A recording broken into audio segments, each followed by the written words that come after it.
Un certain lutteur a dit qu'il allait voter le Q à CM Punk, mais finalement il n'a pas récupéré le titre. Salut, c'est Wrestle Radio.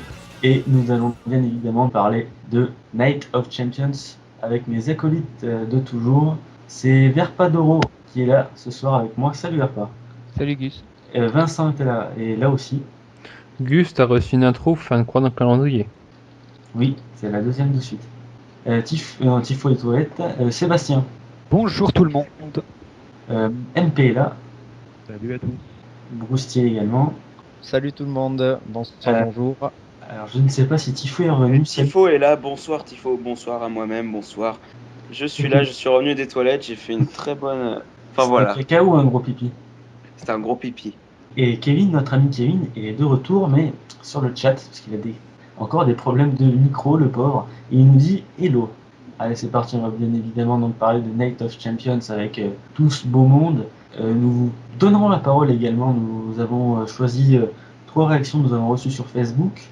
Concernant le pay-per-view, nous vous parlerons des shows de WWE français qui auront lieu dans le mois d'octobre. Hein, c'est ça, messieurs? Eh oui, 1er novembre à Nantes. Les autres dates? Le week-end d'Halloween en gros quoi. Voilà. 1er novembre à Nantes et Lyon et 31 octobre à Strasbourg. D'accord, merci. Merci de cette information. Allez, c'est parti, jingle de Vincent. Et on va débuter par le pré-show. Allez, à tout de suite.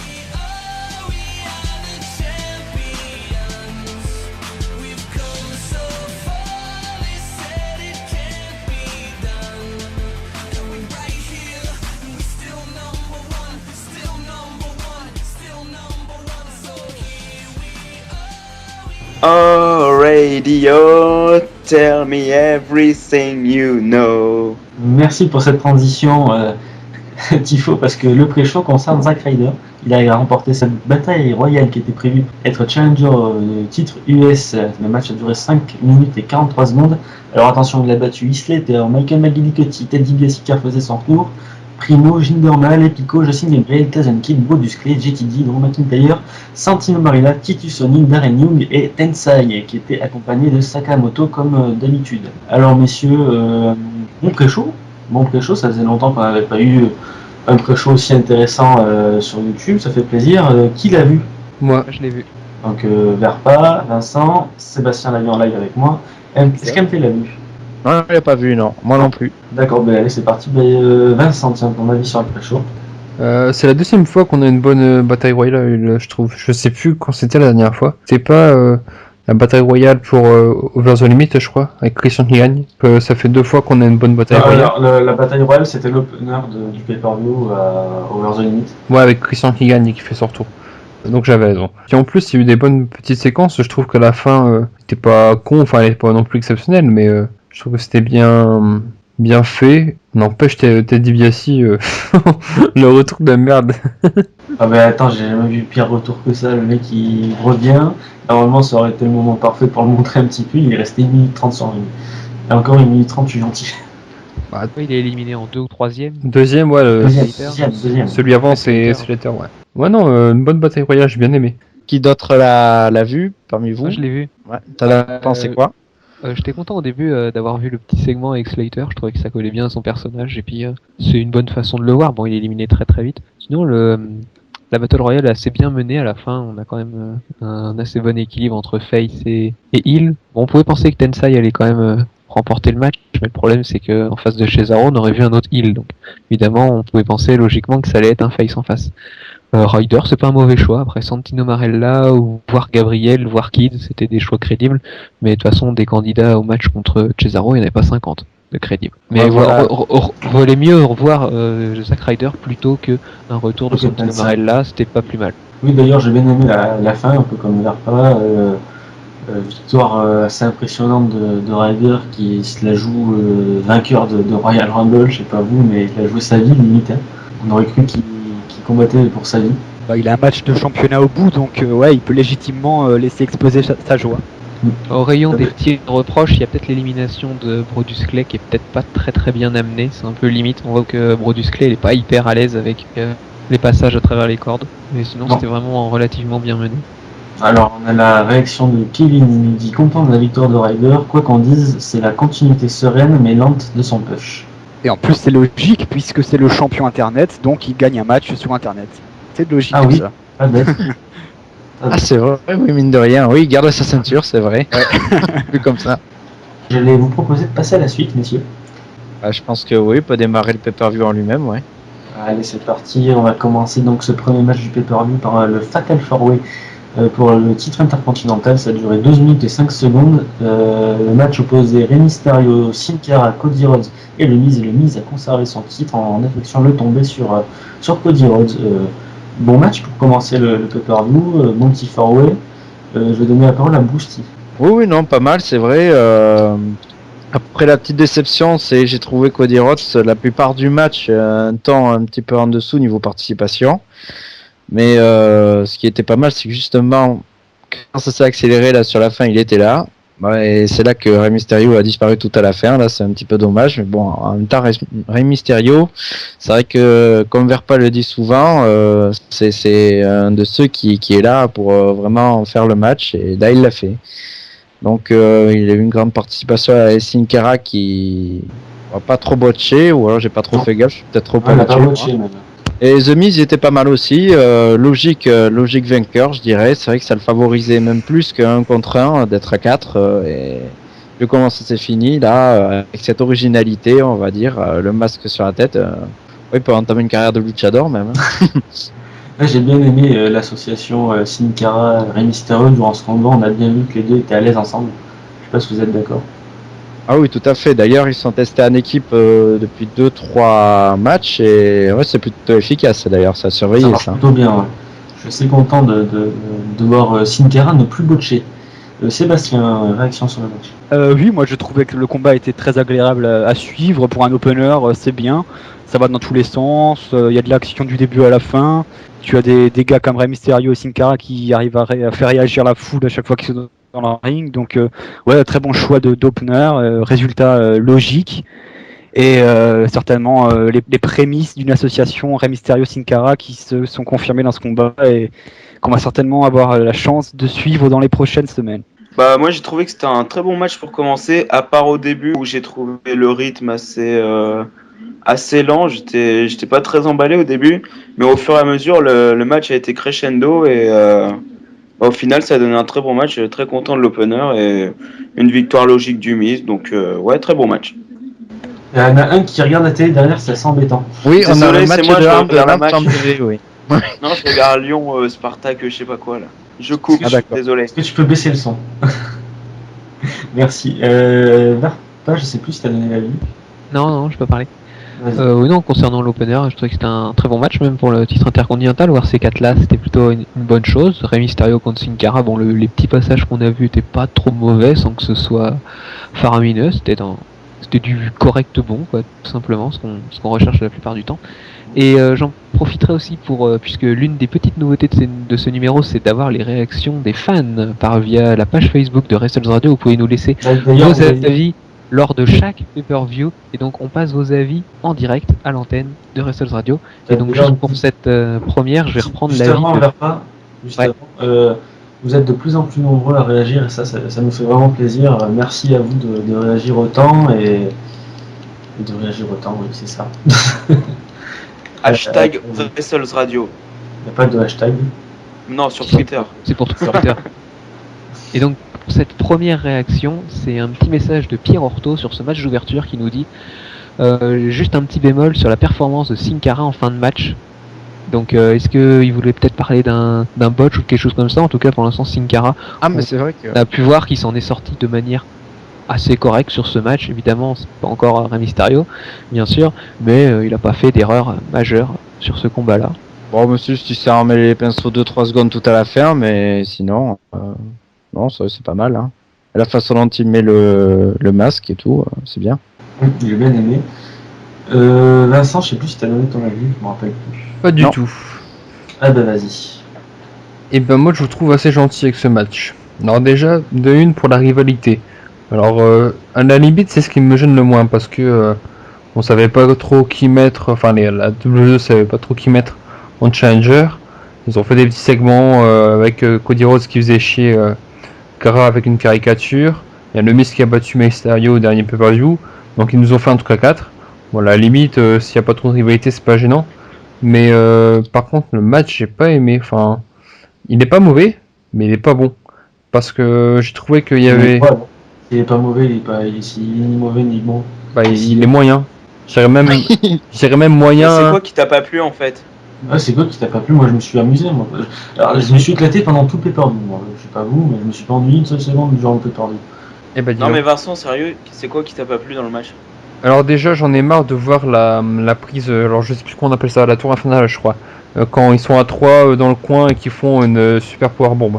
Déjà, j'en ai marre La de... double souplex, power Ah, bomb, ouais. Ouais, voilà. Ouais, mais ça c'est un classique des matchs. Oui, Ouais, bon, c'est pour le spectacle aussi après. oui, mais on le voit à chaque match à 3 ou à 4. Comme par exemple le truc à 3 à la TNA dans le Force Continuer. Bon, Ouais, tu non, mais regardes ça la me dérange TNA. pas, ça, c'est un grand classique, donc à Oui, partir de bon. là, Je veux dire, on pourrait mettre un truc original, quoi. Après, enfin, ce que j'ai pas aimé, c'est qu'il y avait rien d'exceptionnel, quoi. Et après, il y avait quelques trucs, on voyait que les mecs, ils savaient pas trop quoi faire. Genre, à un moment, je crois, il y a Rey Mysterio et Sin Cara, ils doivent s'occuper de The Miz, je crois, je sais plus trop. Et bah, ils savent pas trop quoi faire, donc ils balancent dans les cordes, ils font un surpassement. Enfin, je trouvais que c'était pas très élaboré, quoi. Il y avait rien d'exceptionnel. Alors qu'un match à 4 comme ça, on peut avoir quelque chose de super, surtout avec les deux luchadors, puis avec Cody Rhodes qui est assez rapide, quoi. C'était quand même sympa. Par contre, à un moment, oui, c'est vrai que j'y repense, il y avait un petit passage où Sin Cara, on voyait qu'il était sur le ring, il était allongé, et puis les deux autres étaient en train de revenir sur le ring, et Sin Cara qui ressort du ring sans raison apparente. C'était un peu surprenant. Mais sinon, en dehors de ça, je trouvais que c'était assez bien amené. Par contre, on a vu pas mal le Miz parler lorsqu'il était dans les phases au sol. C'est un peu le reproche que je ferais aussi au main event, c'est que ils passaient leur temps à discuter sur le ring. Et quand c'est court, ça se voit pas, mais là, vraiment, c'était long. peut-être qu'ils avaient besoin de cette communication justement à plusieurs.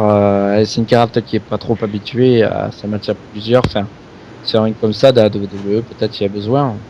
C'était Rey Mysterio et The Miz qui étaient en train de discuter. Ah, d'accord. parce que ça devait être eux qui étaient plutôt en train de mener le match, parce que Sin Cara suit plus Ah oui, le c'est match. curieux que parce que lui-même. c'est vrai que c'est les deux plus expérimentés, ouais. Après, c'est juste dommage que Cody Rhodes il se fasse pas plus remarquer dans les matchs à plusieurs. C'était déjà ça dans le match Money in the Bank à l'époque. Je trouve assez discret lui dans les matchs à plusieurs. Plus efficace dans les matchs 1 contre 1, moi je trouve. Bah, il a pas un style flamboyant, donc il sort pas de prise exceptionnelle qui sort du commun. Surtout quand t'as Rey Mysterio et Sin Cara en face, tu retiens plus les prises que les deux luchadors font que par rapport à Cody Rhodes.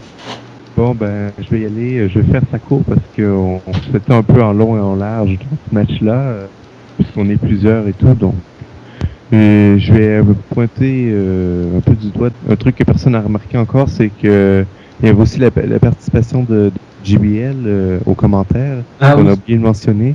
c'est vrai. Donc, suite un peu, je dirais, l'accident de Jerry Lawler lors de Monday Night Raw à Montréal. Donc, voilà, je voulais mettre ça de côté un peu sur ce match-là. Dire aussi que ces commentaires, je trouve, ont quand même été d'une bonne qualité. Contrairement à des mecs comme justement Lawler, il arrive à bien pointer le passé des participants comme Cara et Ray. Leur passé au Mexique, il en a parlé un peu avec la CMLL, entre autres, je crois. Donc voilà, c'est bien de parler un peu du passé des compétiteurs, surtout que ça leur apporte de la crédibilité. Ça les permet de les mettre over un peu, donc ça c'est bien du côté de JBL. Donc oui, je vais passer au match que j'ai aussi bien apprécié. Contrairement à Vincent, moi je trouve que justement les spots à 3, je pense c'est cool d'en avoir. C'est pas un match à 4 pour rien. C'est cool d'avoir des spots un peu à plusieurs justement qu'on voit pas dans les autres matchs. Donc oui, c'est cool.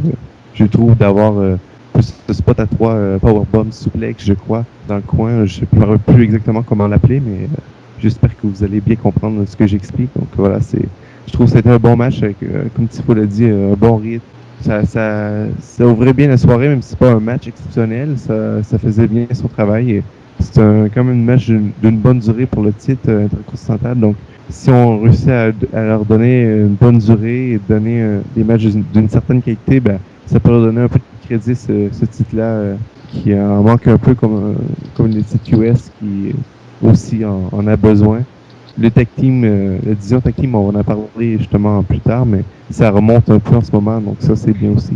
Ouais, c'est pas mal tout ce que j'avais à dire là-dessus. Merci de ta réaction un peu. On va pouvoir passer au match suivant, messieurs. Si vous Oui. voulez bien, on va passer au match pour les titres tag team. Le match a duré 8 minutes 30 et Kane et Daniel Bryan, l'équipe la plus emblématique de la WWE à l'heure actuelle, ont battu Kofi Kingston et R-Truth. Et enfin, quand même, ils perdent les titres. Ça faisait longtemps qu'ils voulaient perdre, de toute façon, Kofi Kingston et R-Truth. On sentait que ça allait arriver le plus vite possible. On pensait que les prime time players allaient remporter ces titres par équipe, mais finalement, heureusement, il y a une idée de génie de la part des bookers de foutre Kane et Daniel Bryan ensemble. C'est vraiment quelque chose de fou. Je me rappelle, j'ai lu des trucs sur internet qui disaient cette feud entre Kane et Daniel Bryan ne serait pas bonne, ne serait pas intéressante, mais finalement, on vous a tous supplantés. Moi, je suis bien content parce que j'y croyais à cette feud d'entrée, et maintenant, on voit qu'une feud en entrée dans l'autre, ils sont devenus champions par équipe ensemble, et vraiment dans un match assez très très divertissant, quoi. Brousty. Ouais, mais non, en effet, c'est vrai que c'est un genre de match un peu particulier parce qu'il y a beaucoup, c'est vrai, ce jeu entre Kane et Daniel Bryan. C'est vrai qu'au départ, comme tu le dis, j'étais pas très emballé. Là, c'est vrai, je me demandais vers où ils allaient, et puis c'est vrai que c'est assez intéressant quand même.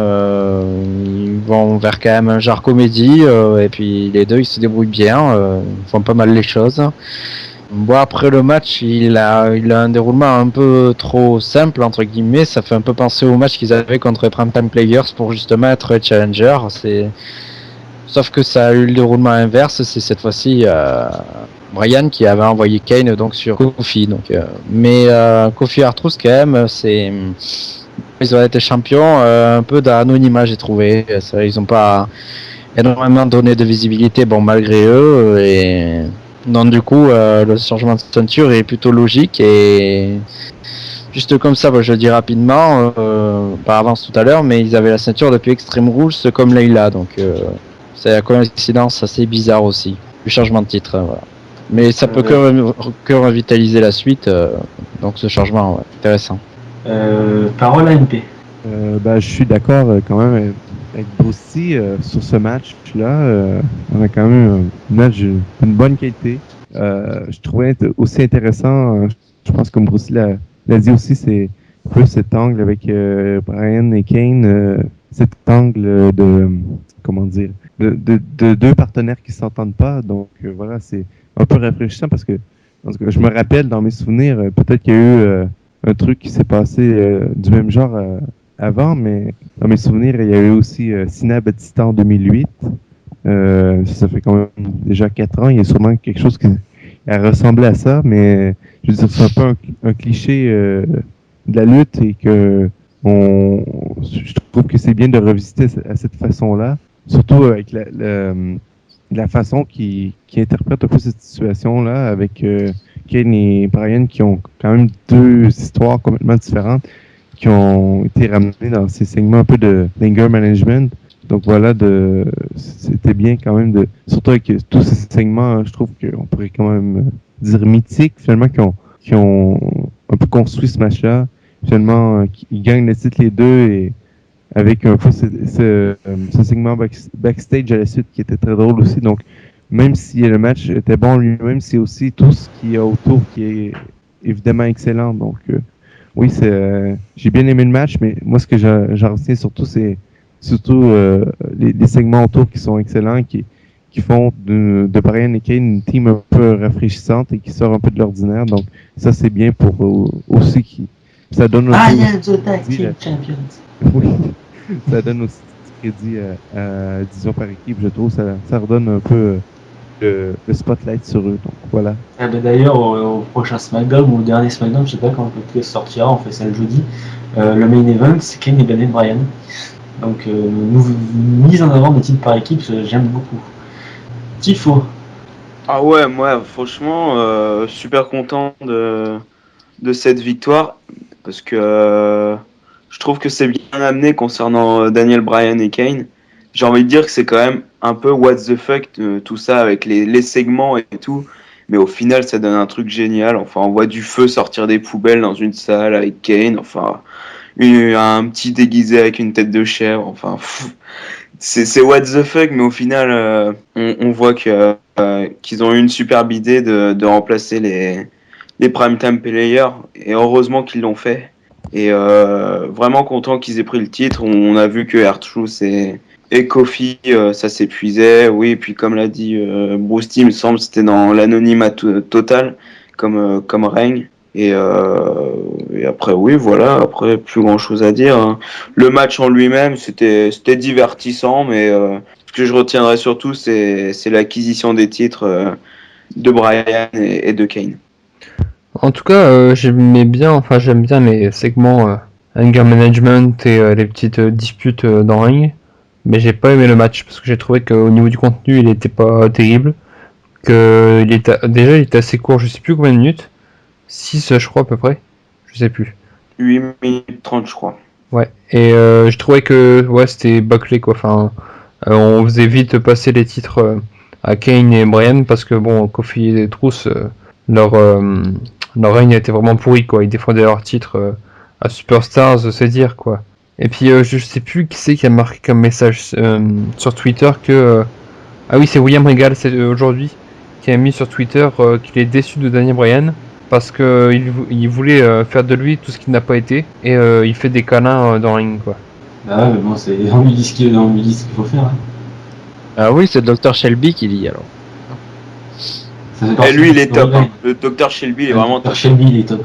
Il faut qu'il soit dans le ring, il faut qu'il soit à côté en manager. Ça serait... En manager, ce serait génial.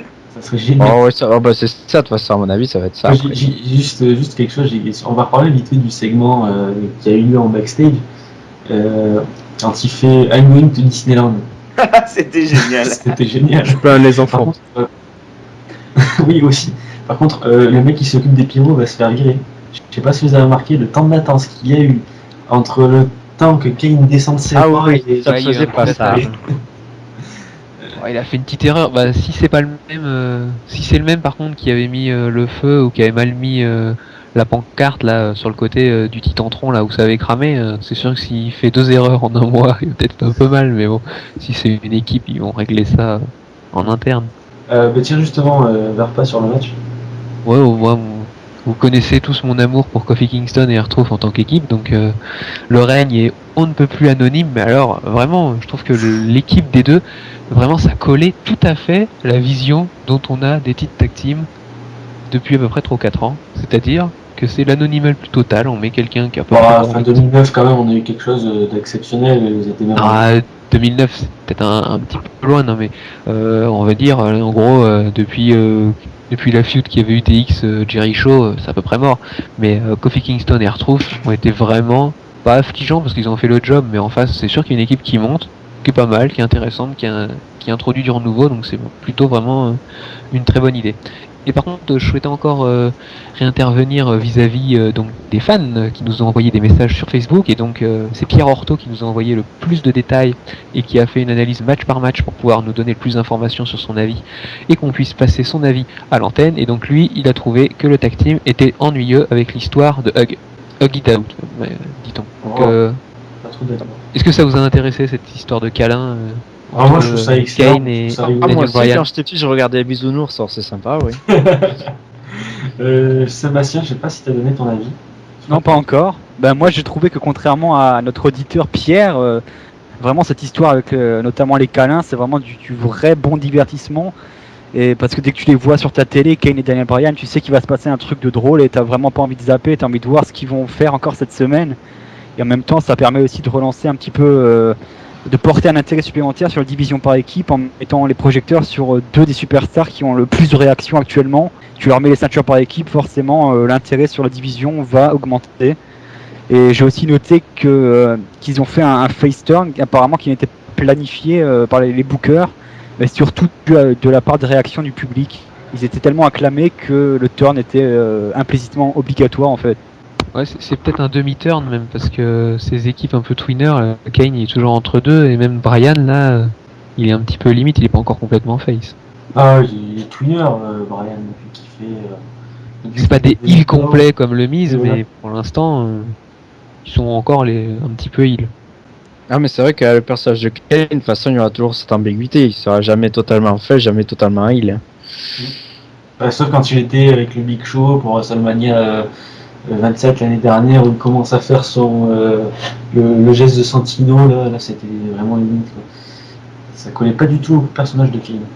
Allez messieurs, est-ce que vous voulez passer au match suivant? Ah Ouais. oui. Allez, c'est parti. Troisième match de cette soirée opposant Zack Ryder à Antonio Cesaro pour le titre des États-Unis. Ça a duré 6 minutes 40 secondes. C'est le match le plus court de la soirée. Antonio Ah, Cesaro. par contre, tu peux redire ça en 5 langues. It's a match, the short of the soirée. The Short of the Allez. Soir. Je t'attends en allemand et en suisse, après ça va être bien. Je peux passer un coup de gueule. Vas-y. Je passe un coup de gueule sur le team song de Cesaro. Oui, moi aussi. Et il est en français, hein. Oui. Ah bon? C'est Il est- C'est un un miracle. C'est Alors, un miracle. C'est un miracle, c'est ça. C'est vrai. Alors en fait, c'est un thème Voilà. franco-allemand. Bah, je passe mon coup de gueule sur ce thème parce qu'il est vraiment à chier. Et Quand même. c'est pas que la musique en elle-même n'est pas dégueulasse, mais ça lui colle pas du tout. Bah, le dernier thème en français qu'on a eu, c'était quand même Maryse, et au niveau des paroles, c'était hautement philosophique. Hein. Ah. Comment? Bon, après, bah, tant qu'à y être, je reviens sur le match. Mm. Il a duré combien de temps, Gus, tu sais? Oui, 6 minutes et 40 secondes. C'est le match le plus court de la soirée. Ouais, bah oui, ça se voit, ça s'est ressenti. Hein. C'était un match vite fait, c'était un match comme on aurait pu voir dans un Raw ou truc comme ça, une victoire logique de Cesaro et puis pas grand chose à rajouter hein, de toute manière. Bah ouais, non, c'est vrai que c'est logique et c'est pas mal honnêtement. C'est vrai que moi j'attendais pas mal de ce match-là, j'aime bien les deux, donc et ils ont donné un très bon rythme, un match très rythmé tout le long. Bon, ce qui est chiant, c'est qu'il y a l'activité d'Axana tout à la fin qui fait gagner Cesaro, mais enfin bon, c'est le rôle du Will, c'est comme ça, mais non, sinon c'est un bon match.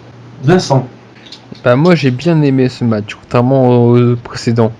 Parce que quand Cesaro mène le match, c'est bon. Quand Ryder revient, c'est également bon. Il n'y a que la fin que j'ai pas aimé.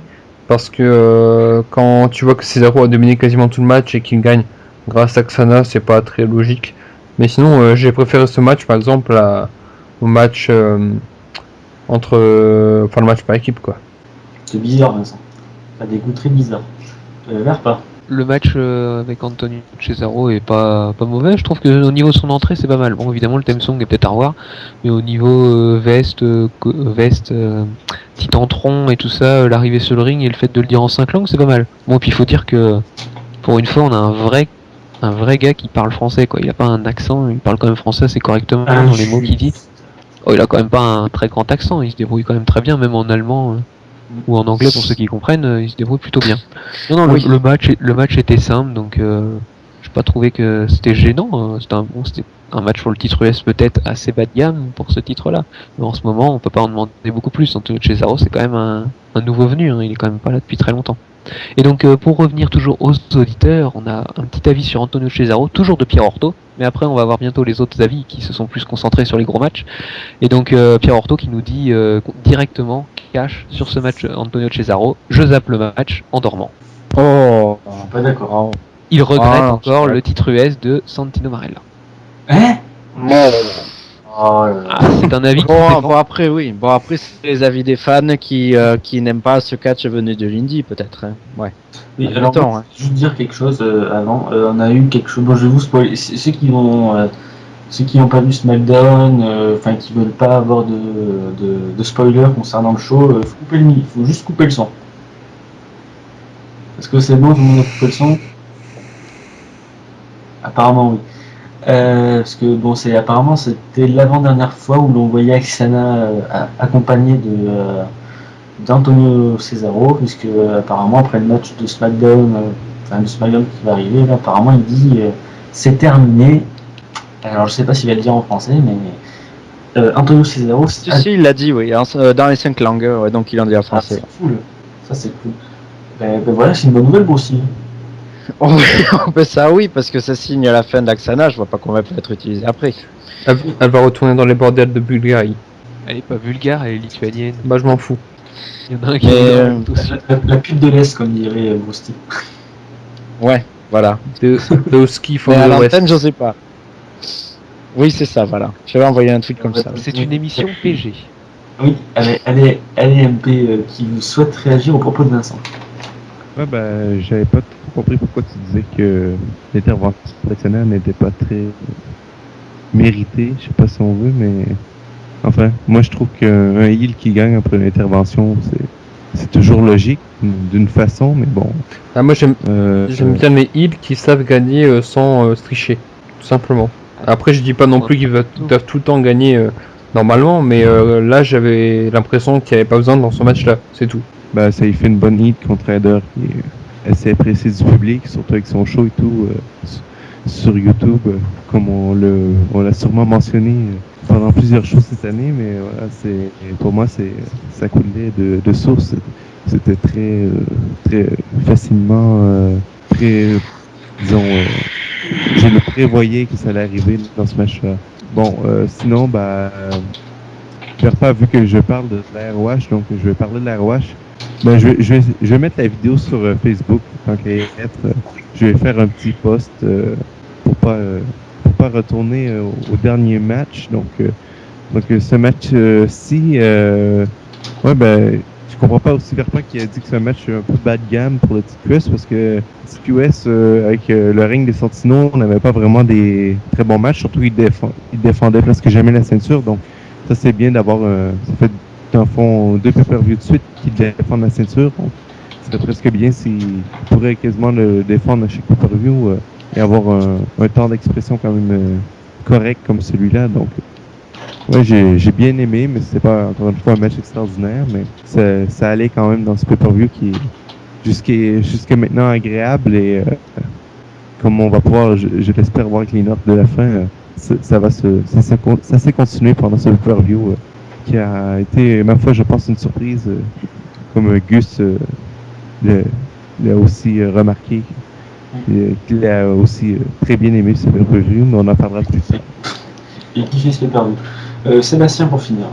Ah, pour moi, le match est passable, mais c'est quand même le moins bon combat de la soirée.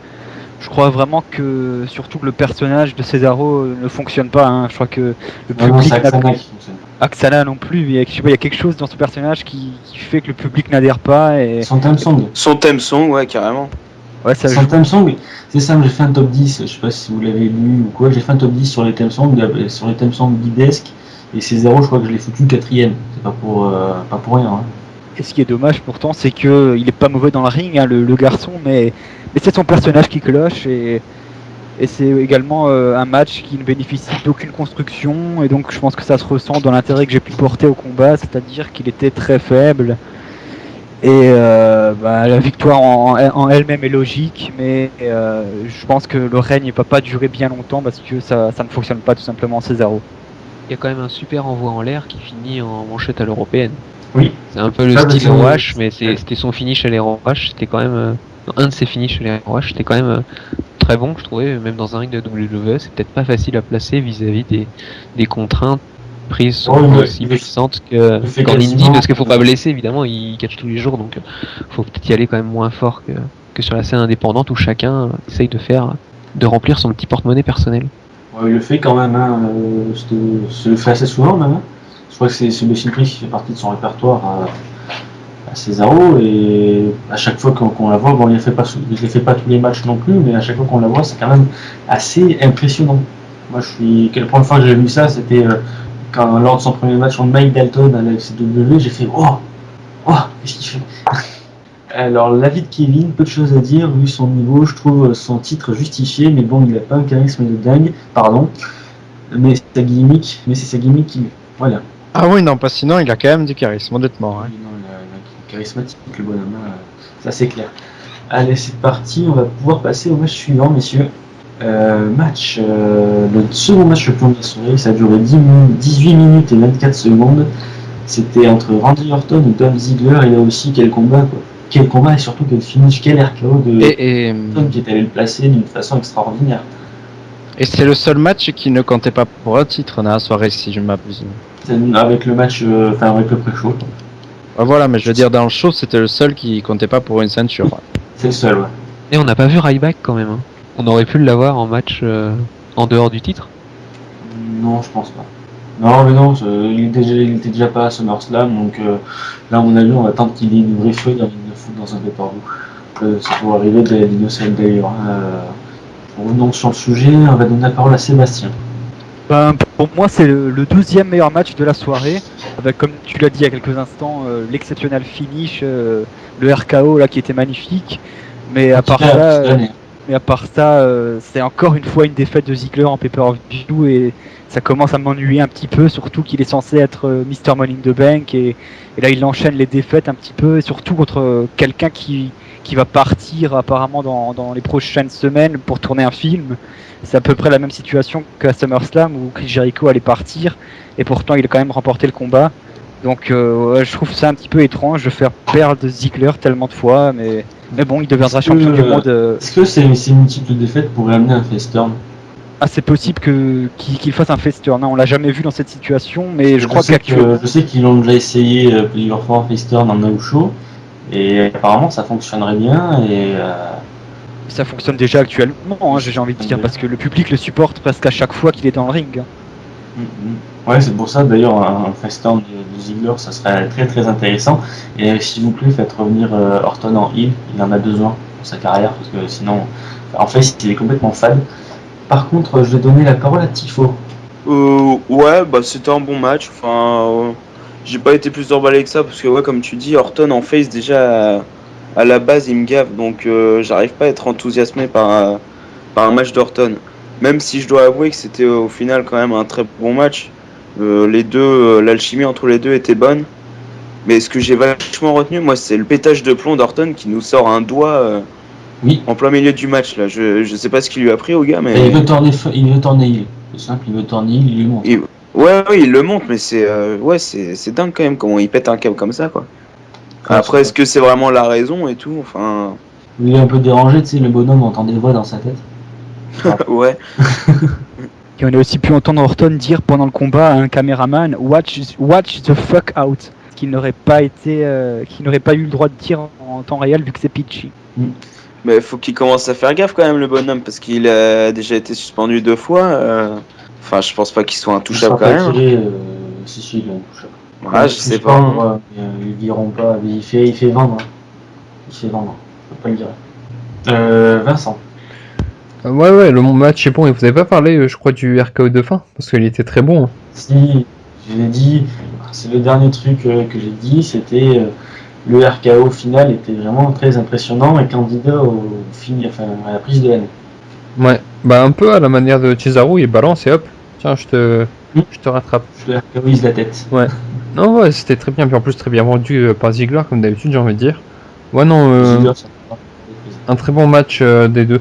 Alors, j'ai pas vu le doigt d'honneur, j'irai revoir ça. Après, ouais, c'est un très bon match, et pourtant, c'était le seul où il n'y avait pas de ceinture avec la bataille royale, même si ça, c'est autre chose. Mais très bon match, en plus, il a duré assez longtemps, je crois. Donc, 18 et 40 secondes. Ouais. Et 18 et 24 secondes, pour être précis. Donc, j'ai bien aimé, ouais. Par contre, après le face turn de Ziggler, je suis pas sûr. Peut-être qu'ils attendent le prochain pay-per-view pour faire gagner contre Orton. Et après, parce qu'on a dit, ouais, il a perdu contre Jericho, mais le Raw suivant, il le faisait dégager, donc il s'est rattrapé, quoi. Ouais, mais ça aurait pu être en pay-per-view. Verpa. Ouais, de toute façon, le principal problème envers Randy Orton, outre ses sauts d'humeur passagers, c'est quand même qu'il a un contrat de 10 ans. Donc là, on doit être quoi dans sa 2e ou 3e année. Donc de toute façon, il serait inenvisageable de voir un licenciement ou même une mise à l'écart. Ça introduirait trop de pénalités ou de dommages et intérêts envers le à payer envers Randy Orton. Puis surtout, on connaît le système judiciaire américain. Si un contrat aussi long allait être coupé, ça serait vraiment très mauvais d'un point de vue de la WWE sur le plan financier, mais aussi sur le plan de l'image vis-à-vis des tribunaux. Mais je vais m'attarder plutôt sur les multiples réactions que l'on avait eues sur ce match concernant de la part de nos fans sur Facebook. Donc on a un petit peu de tout, hein, je vais essayer d'être un peu exhaustif. Donc on a d'abord un premier avis d'un fan qui nous s'appelle Del Rio El Patron. Donc pour lui c'est le match de l'année, la qualité in-ring dans le Orton Ziggler était très bon, un match très très bon même, mais il a néanmoins moins aimé le doigt d'honneur qui est fait par Randy Orton avant le RKO. Par contre, Del Rio le patron met aussi en avant qu'il a remarqué que les faces étaient sifflés et que les heels étaient plutôt applaudis, donc plutôt un renversement de la part du public, ce qui n'est peut-être pas forcément illogique vis-à-vis du public de Boston qu'on connaît comme étant l'un des plus chauds des États-Unis avec celui de New York et de Philadelphie. Après, on a un deuxième avis d'un membre qui s'appelle Lucas Asamoah. Donc pour lui, il est déçu que Ziggler n'ait pas caché, mais au moins la qualité in-ring du match a rattrapé ce non-cash. Donc un avis plutôt contrasté avec un cash qui n'apparaît pas, mais plutôt une bonne qualité dans le ring. Après, on a une deuxième réaction de Del Rio le patron qui lui aussi réagit sur ce cash. Il a cru à ce cash, à Night of Champions, mais étant donné que le nom du pay-per-view était Night of Champions, il en a déduit que le pay-per-view n'allait pas donner lieu à un cash de mallette. Mais dans les dernières réactions, on a aussi Luka Vucinic qui met en avant que Ziggler rentre pour lui dans la cour des grands et que ce Money in the Bank là, c'est une aide et donc il prend le pari que Ziggler se pointera à WrestleMania avec un titre de champion du monde. Et en dernier avis, on a le récurrent Pierre Orto qui nous rappelle que pour lui, le Ziggler-Orton était le meilleur match de la soirée avec ce DDT sur les barrières. Pour lui, c'était une prise énorme qu'il a adoré. Juste quelque chose sur l'avis de Luka Vucinic qui disait que c'est le match de l'année, c'est ça? Oui, on a eu plusieurs réactions sur un match. Candidat au match de l'année, même je sais pas, parce qu'il y a eu d'excellents matchs cette année, mais le match de l'année pour le moment ça reste Undertaker contre Triple H en Hell in a Cell à WrestleMania. MP. Je te rejoins Gus sur ce petit débat match de l'année, mais oui, je vais passer à mes réactions rapidement parce que, comme j'ai dit tout à l'heure, on passe quand même pas mal de temps sur les matchs, donc je vais essayer d'enchaîner rapidement. Bah oui, comme vous l'avez tous dit, le finish est excellent. Voilà, donc ce que je veux aussi dire, concernant le cash, moi je pense pas que Ziggler est prêt tout de suite. Il peut avoir plusieurs feuds pour le monter à la façon un peu edge. Le premier cash du Money in the Bank, ça a pris du temps, mais il s'est très bien monté pendant cette année-là. Presque 1 an avec la mallette, mais ça a été très efficace et ça l'a monté comme un main eventer. Donc voilà, ça a été. Je pense que ça pourrait être la même chose avec un Ziggler. Il n'y a pas de presse, quoi. Il y a jusqu'à juillet pour le monter. Donc là, il y a une fête contre Jericho, ça l'a aidé. Là, une fête contre Orton. J'espère qu'il va avoir un rematch pour gagner cette fête encore une fois. De toute façon, Orton s'en va. Donc je ne verrais pas pourquoi il faisait gagner la fête à Orton. Donc voilà, je pense qu'il doit gagner plusieurs fêtes comme ça, se gagner de la crédibilité. Voilà, se faire un nom en tant que main eventer. Et après ça, il va pouvoir cacher et tout. Donc, je pense que il n'y a pas de presse dans ce cas-là et il faut attendre, même si je pense que la WWE, des fois, c'est un peu, on attend vraiment et on y va avec nos plans tout de suite. C'est sûr aussi qu'il y a des fois, des plans changent rapidement. C'est un peu ça la WWE. Donc, bon, peut-être que ça n'arrivera pas comme ça, mais enfin, c'est ma théorie. J'espère que ça va se passer comme ça.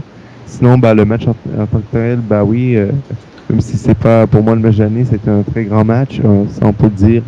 Je pense qu'on peut dire que c'était dans les meilleurs matchs pay-per-view, même si je pense que le main event est supérieur, mais on va y revenir plus tard.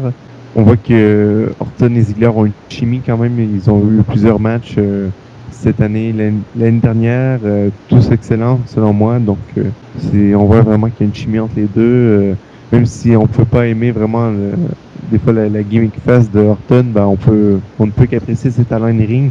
Comme j'ai dit l'année dernière, j'avais aussi défendu. Je trouvais que c'est un mec qui faisait les meilleurs matchs quasiment à la WWE avec sa fête avec Christian et tout. Donc je pense qu'on peut dire que voilà, c'est vraiment un des meilleurs in ring à la WWE, il le prouve encore. Donc voilà, Tifo qui me dit je devais faire court, donc je rends l'antenne. J'ai plus grand chose à dire, donc voilà, je donne le micro à Gus. Non, mais moi je le rends aussi. Oui, merci, oui. Allez, j'ai attrapé à la main. Je suis globalement d'accord, on va dire, avec un petit peu divers avis et moins ça et d'autres. Par rapport à Ziggler, là, je suis assez déçu, un peu comme Sébastien, je crois, qu'il perd encore un peu per-view, parce que c'est bizarre. Contre Jericho, il perd à SummerSlam et puis il gagne un Raw après. C'est un peu dommage, ça aurait dû être l'inverse, moi je pense, mais... Et là, contre Randy Orton, Randy Orton, il avait moyennement à gagner. Enfin, si peut-être une place de challenger encore pour affronter Sheamus. Mais bon, je sais pas, c'est assez relatif. Il a quand même un film à tourner bientôt. Il va un peu s'absenter, pas être régulier. Donc, bref, c'est un peu le résultat pas logique, je trouve. Après, le match, je rejoins, il est très bon. Bon, un peu lent dans son milieu, mais très bien organisé. Et j'ai bien aimé la fin, là, à l'extérieur du ring, que la petite destruction de Ziggler, c'était plutôt pas mal fait. Et le RKO très spectaculaire. Mais sinon, pour revenir vite fait à Ziggler, je sais pas, j'aurais tendance à le comparer presque au Miz avec la mallette. Bon, lui, se sert moins de sa mallette, mais disons que le Miz, il me semble qu'avant de cacher sa mallette, il n'avait pas énormément de succès non plus. Et ça me semble être pareil pour Ziggler. Même s'il a envoyé Chris Jericho à la retraite, on va dire, entre guillemets. Mais bon, je sais pas. Dolph Ziggler, je le sens encore, il a un bon moment, ça c'est sûr, pour répondre à ta question du début, Gus. Voilà, c'est tout ce que j'avais à dire. Donc on peut passer au prochain match, qui est le match féminin pour le titre Diva, il me semble. Ah, j'avais coupé mon micro. Bah, Oui, juste c'est bien. Donc, Alors depuis tout à l'heure, je parlais de moment. juste peut-être la petite stat de Sébastien qui dit que Ziggler n'a pas gagné un seul match en pay-per-view cette année, pour l'instant. Si, À part le apparemment, Money in the non. Bank. Et je rectifie aussi, puisqu'il a gagné un match à WrestleMania, mais c'était un match à plusieurs. C'était l'équipe Laurinaitis. Ah oui, c'était l'équipe Laurinaitis, effectivement. Ouais, donc, Et en solo, il n'a gagné que le Money in the Bank. c'est le syndrome Cody Rhodes, mais à différence que lui, Dolph Ziggler a toujours des bons matchs quand même. Je suis d'accord. Allez, messieurs, on va pouvoir passer au cinquième match de cette soirée, le match des Divas. Ça a duré 7 minutes et 5 secondes. Liv qui a remplacé Kathleen en début de pay-per-view parce que Kathleen s'est apparemment blessée, je sais pas trop quoi. Non, bon, alors rapidement. Très beau ça, en jeu fait, d'actrice. Oui, c'est que. Remarquablement, mais C'est qu'en fait, elle aurait jamais dû être la challengeuse lors de la Battle Royale qu'il a déterminé justement adversaire de Layla. C'était pas elle qui devait gagner en fait. C'était qui? C'est pour ça. C'était Yves. Ah. C'est pour ça qu'ils ont fait ce jeu-là en dernière minute. C'était hyper prévisible, honnêtement. Est-ce que c'est vérifié ce que tu dis? Parce que à Raw, quand elle a gagné la bataille royale, quelques secondes après, on a vu le graphique New Number One Contender Caitlyn. Donc ça, c'est préparé à l'avant, je pense. C'est pas. Non, ça se fait directement. non. Ah, moi je l'ai lu sur un nombre considérable de sites plusieurs fois là, dans les 3 semaines qui ont suivi, ça justement que c'était pas prévu. c'était une rumeur Mais- qui tournait. D'accord. Ouais, bon, le match n'était pas faramineux. hein, Mais là, on a c'était le spécialiste Diva, vas-y. Après nous, on passe. Ah, c'est bon, j'ai regardé moins de matchs ces derniers temps, en plus Kourira est à moitié blessé, donc j'ai moins de choses à dire. Mais oui, concernant le dernier match féminin de Night of Champions, c'était pas faramineux. Bon, Layla, par contre, malheureusement, d'habitude, on peut en dire beaucoup de bien parmi le roster des divas, mais là, franchement, au désespoir de Tifo, c'était pas très très bon. Yves, par contre, il sort bon, peut-être 2-3 prises assez correctes. Oui, il s'en sort pas trop mal, mais le match est vraiment pas bon. C'est peut-être pas le pire de l'année, mais c'est un des moins bons matchs de l'année entre deux divas à peu près correctes. Je veux dire, si on enlève les Rosa Mendes et compagnie. Mais ouais, non, vraiment, le match était pas top. Et d'ailleurs, on le voit sur la nouvelle prise depuis le retour de Layla, là, son double jump dans le coin du ring, c'était limite. Donc, ouais, c'est pas un match qu'on essaiera de se remémorer dans quelques années. Et puis le jeu d'actrice de Caitlyn est quand même sacrément mauvais. On a l'impression que, je sais pas ce qu'elle avait pris sur le pied, mais c'était sacrément nul. Bon, en même temps, c'est sûr que vu son expérience, voilà quoi. Fait un peu son maximum, on va dire. Mais bon, après c'est logique, et Yves, elle a gagné le reality show là, qui avait fait un petit peu débat là aux États-Unis, avec plusieurs célébrités. Donc, Le Diva Search. Le Diva Search. Mais il Ah non, Stars and il Streets. est aussi gagné le Diva Search. Le truc dans le cas, oui, mais non, mais je parle d'un truc tout récent. Moi, je parle pas du truc d'il y Il a ressemble à quelques années. Fear Factor là. En pire, enfin, c'était dans un camp militaire, des vraies épreuves militaires, quoi. Sauter d'un hélico, intervenir avec un vrai pro et tout. Enfin, ça a fait beaucoup débat, ça. Beaucoup entendu parler d'un truc sur NBC. C'est ce qui décide pour moi la victoire d'Yves, parce que du coup, elle a gagné quand même beaucoup de médiatisation, et puis ça ne peut que servir la division Diva qui, justement, là, malgré Layla, bon, sa bonne volonté, j'aurais rapproché de la division par équipe, c'est-à-dire que c'était devenu littéralement inexistant. Donc avec Yves, ça peut avoir qu'une meilleure place, hein, parce que Yves, elle est beaucoup plus médiatisée à partir de sa victoire déjà dans le show quand même sur NBC, donc victoire Alors, ultra logique. C'est quand même un des gros avantages de Eve par rapport à d'autres divas, comme par exemple Alicia Fox, c'est que médiatiquement elle est quand même beaucoup plus forte et beaucoup plus importante vis-à-vis de la représentation de la compagnie vers l'extérieur. Elle représente la compagnie au niveau des divas, et à mon avis c'est ce qui lui permet peut-être d'obtenir de si bons règnes parmi les différentes feuds de la WWE. Alors, Et en plus, ça se marie, il a toujours réussi. Hein.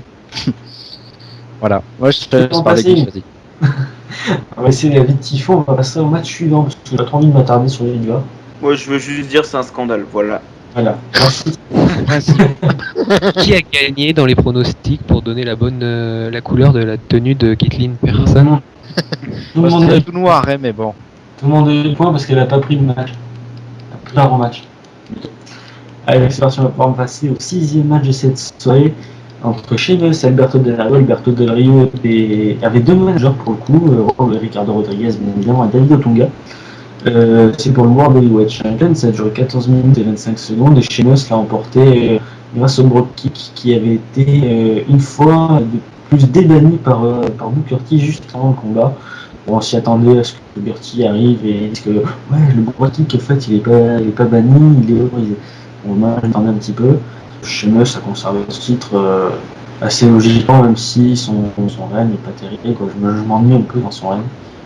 Je le répète, hein, à mon avis, depuis Ziggler va cacher et plus rapidement qu'on ne le pense. Je vais prendre l'avis de MP. Me prends un peu au dépourvu avec moi qui habituellement j'ai fait ma réaction en dernier, mais là ils sont pas promis non. Je suis un peu au dépourvu, mais ouais, je suis un peu déçu qui justement on a débanni le Brogue Kick en début du match parce que justement ça aurait été un élément qu'on aurait pu jouer dans ce match-là, justement ça aurait pu faire différent des autres matchs. Mais voilà, je pense que c'est un peu logique justement parce que avec cette situation que Del n'était pas prêt et que ça peut être très comment dire pas professionnel de la part de Booker T de remettre le Brogue Kick en place juste avant le match. Je pense que ça va mener un autre match à NSL, je l'espère le dernier, mais parce qu'il faut que ça finisse un jour cette rivalité, même si je pense que plusieurs ont l'air de critiquer beaucoup cette rivalité, je trouve pas horrible non plus, mais je veux dire toute chose a une fin et je pense que ce serait un bon moment à NSL, surtout avec les 6 semaines d'espacement entre les deux pay-per-views, ça laisse beaucoup de temps pour préparer les choses, donc pour faire un bon dernier match, ouais, pourquoi pas, mais ouais, ce match-là, je pense que on était meilleur que les deux derniers, surtout celui de SummerSlam avec cette fin un peu, je dirais pas horrible, mais un peu qui laissait à désirer, donc voilà, je pense que c'était le meilleur des 3 matchs qu'ils ont eu en pay-per-view. J'en suis sorti quand même satisfait. Je pense que Sheamus donne toujours de bonnes performances. Del Rio, sa recette particulière de travailler le bras à chaque fois, ça fonctionne bien. C'est un peu la recette un peu aussi avec Cena qui a toujours sa recette, mais ça fonctionne bien. Ils l'ont éprouvé plusieurs fois cette recette-là.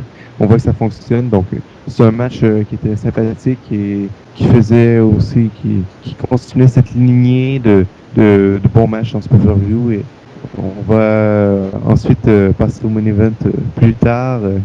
Ça, je pense que ça va être cool d'en parler. Je pense qu'on a plusieurs avis différents. Donc, je vais laisser la parole aux autres pour ce match. Oui, alors moi, je suis quand même assez d'accord avec toi sur le fait que c'est quand même le meilleur affrontement entre les deux lutteurs parce que bon, c'était quand même assez médiocre ce qu'on avait vu à No Way Out et à Money in the Bank et à SummerSlam. Maintenant, on voit que, à mon avis, l'affaire est terminée. Je ne vois pas encore 6 semaines de feu entre Sheamus et Del Rio, j'en veux plus. De toute façon, cette feu a été quand même assez mauvaise. Parole à Vincent. Et ben moi, je suis d'accord aussi avec vous que c'est le meilleur des 3 matchs qu'on a eu en pay-per-view. J'ai envie de dire heureusement parce que les 2 autres étaient vraiment pas bons. Alors je trouve ça ridicule de débannir le Brogue Kick, sachant qu'on nous a fait chier pendant un mois pour qu'il soit banni. D'ailleurs, j'ai bien aimé le segment qu'ils ont fait avec l'avocat de Sheamus et Et Otunga qui représente Rodriguez. Sheamus.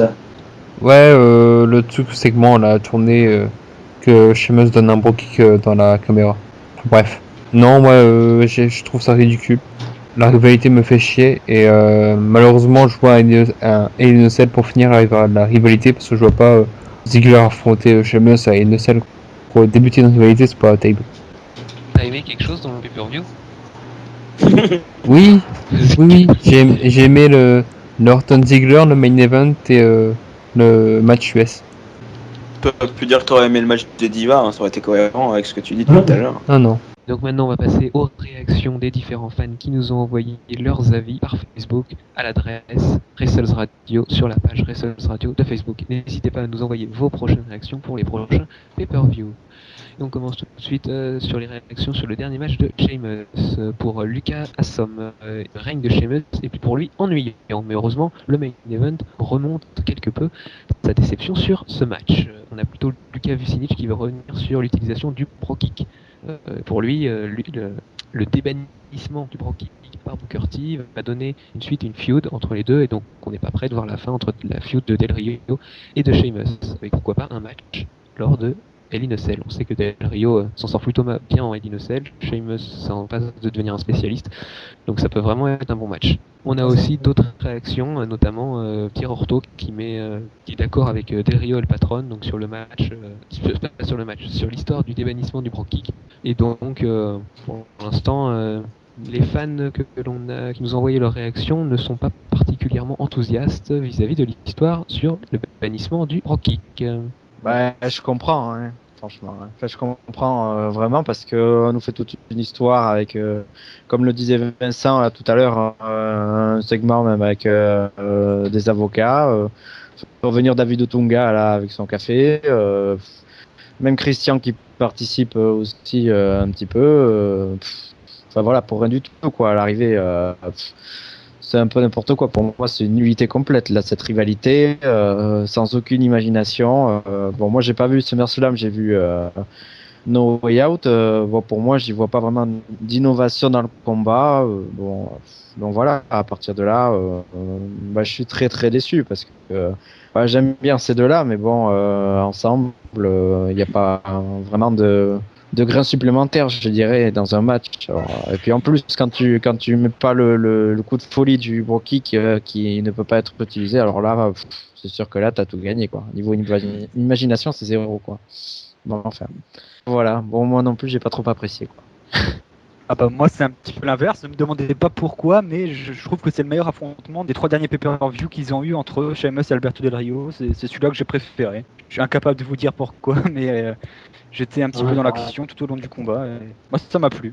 Ouais, après, il fallait peut-être y être dedans, je sais pas, cet échange de soumission, peut-être, je sais pas. J'y suis jamais rentré, moi, perso. Peut-être que j'attendais en fait le cash de Ziggler à la fin, peut-être, je sais pas, mais en tout cas moi ça m'a plu. Non, moi c'est bon, ouais, j'ai tout dit, comme je te disais, c'est bon, j'ai tout dit. Et Tifo, je crois qu'il voulait pas réagir. Non, Sur ce non, parce que cette rivalité me gave, donc voilà. D'accord. On va passer au main event, messieurs. Alors, on est désolé quand même, parce qu'on a beaucoup de soucis techniques là, je sais pas pourquoi. C'est parti, on va pouvoir passer au main event de ce pay-per-view entre CM Punk et John Cena. Le match a duré 26 minutes et 55 secondes, c'était pour le titre WWE. CM Punk était bien évidemment accompagné de Paul.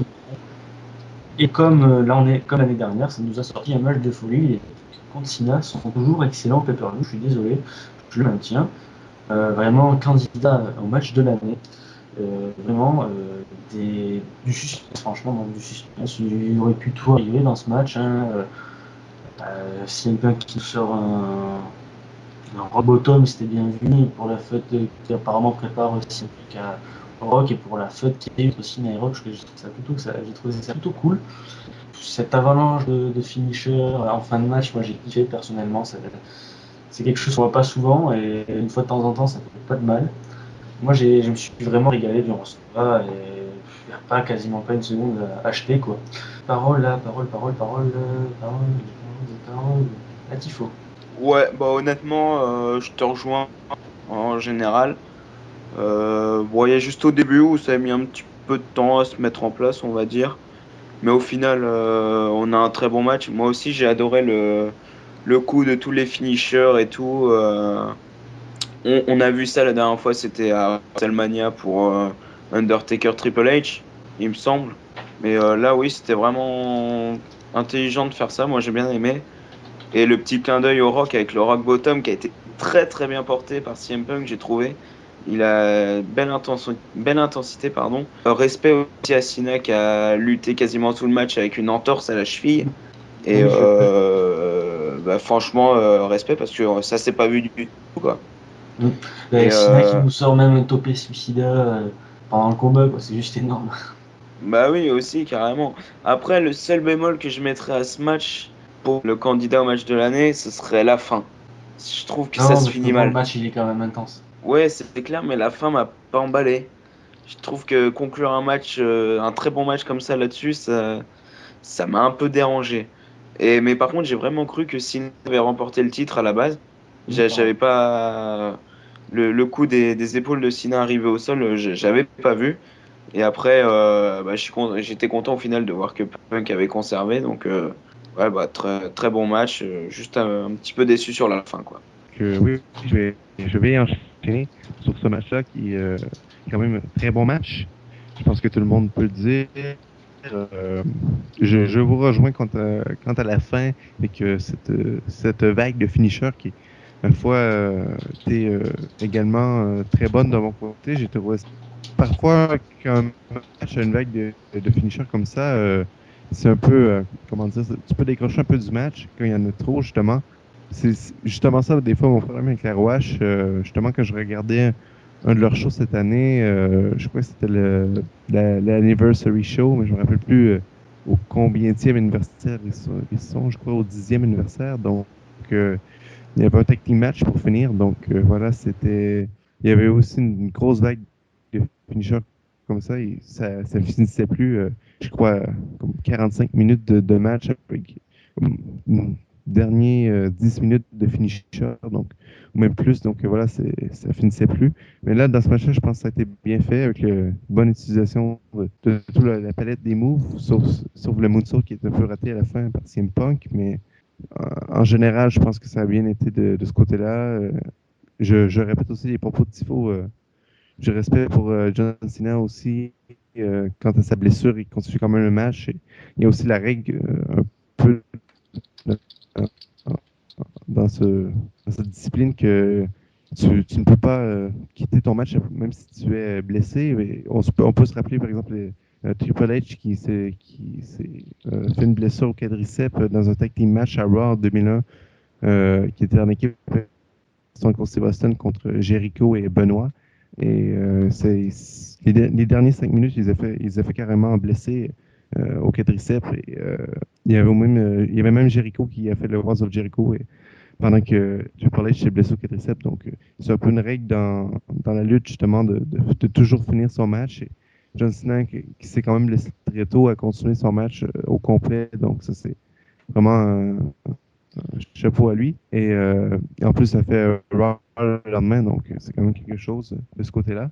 Bah oui, je pense que pour résumer le tout, je pense qu'on peut dire que c'est un des grands matchs cette année qui va sûrement se retrouver dans les nominés des Wrestle Radio Awards. Et j'espère justement, vous avez critiqué cette fin. Moi, je pense que d'un côté, c'est la bonne chose parce que ça va faire un rematch à NSL ben, enfin, c'est un rematch à NSL, Vraiment. c'est pas sûr encore avec la blessure de Sina. Je l'espère qu'il va réussir à le faire, mais du moins, s'il ne réussit pas à arriver à temps à NSL, j'espère qu'ils vont être assez intelligents pour faire un rematch à Survivor Series parce que cette feud-là n'était clairement pas terminée vu la fin de ce match-là et ce qui s'est passé à Raw ensuite. Donc, je crois pas qu'on a vu le dernier match cette année entre ces deux-là, surtout que même si Cena ne fait pas une NSL, il va retourner ensuite. Donc, même si, par exemple, il n'y aurait pas de NSL entre les deux, il pourrait encore nous sortir un match avec une stipulation pour Survivor Series ou un autre grand match. Ils n'ont pas vraiment de stipulation en fait. Ils n'ont pas vraiment besoin de stipulation en fait parce que c'est tellement deux grands catcheurs qui ont compris tout catch. Donc voilà, je crois que c'est un peu, c'est un peu même si c'est un peu dommage de passer sur cette stipulation là du NSL, je pense qu'ils peuvent quand même faire très bonnes choses, comme on avait Money in the Bank et SummerSlam. Donc voilà, je crois que j'ai fini mon commentaire et que les autres vont pouvoir prendre le temps d'antenne que je bouffe avec toutes ces analyses. Je crois que tu as surtout fini ton monologue, MP, on va dire ça. Exactement. Merci MP. Parole à Brousti. Bah, moi, je partage en partie votre enthousiasme, pas totalement. Je vais être un petit peu, je veux dire, Rabat-joie. pinailleur. Oui, voilà, ouais. Rabat-joie. Moi, je sais pas, je suis pas un adepte, mais bon, ça c'est personnel. Je veux dire du catch à tout va, finisher. Surtout quand le mec il se prend 2 finishers à la suite, il se relève d'un coup et puis il t'inflige une séance très intense d'un coup. Bon, c'est un peu limite, je trouve, hein. Moi, je suis plus adepte des matchs construits et celui-là, j'ai trouvé assez moyennement construit, même s'il est très bon au demeurant.